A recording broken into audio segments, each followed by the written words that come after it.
Welcome po sa ating pong one-to-one program. Ang ating pong tatalakayin ngayon ay paghahanda sa pagsisimula. Marcos 1:17. Sinabi ni Jesus sa kanila, "Sumunod kayo sa akin at gagawin ko kayong mangingisda ng mga tao." Ang 6 na hakbang na ito ang magsisilbing gabay mo sa tamang simula sa pagsunod kay Hesukristo. Letter S. Simulang magtiwala kay Jesus lamang para sa iyong kaligtasan at hindi sa iyong sarili at mabubuting gawa. Mga taga-Efeso 2:8-9.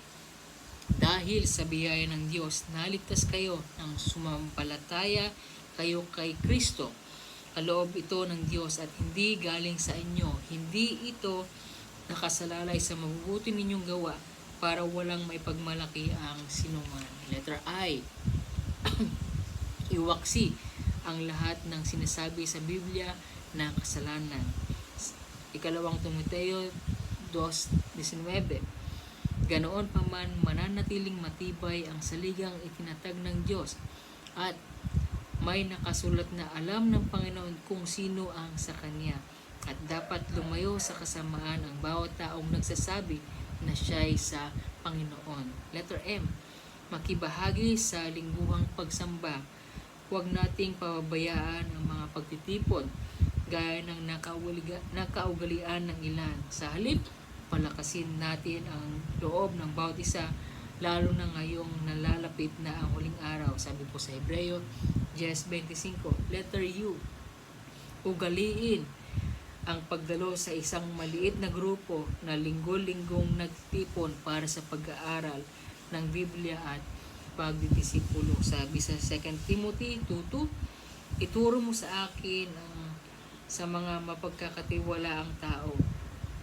Ulitin ko na po. Ituro mo rin sa mga mapagkakatiwalaang tao na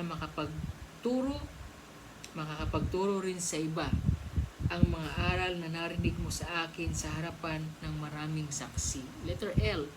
Laging maging handang ibahagi sa iba ang nagawa ni Kristo para sa inyo. 1 Peter 3:15.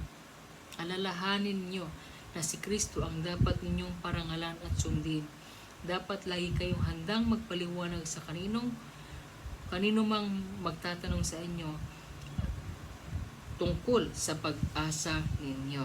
At ang letter A, araw-arawin ang pagbabasa ng Biblia at sundin ang mga nakasulat dito. Huwag mong kalimutang basahin ang aklat ng kautusan. Pagbulay-bulayan mo ito sa araw at gabi para malaman mo kung paano mo matutupad ang lahat ng nakasulat dito.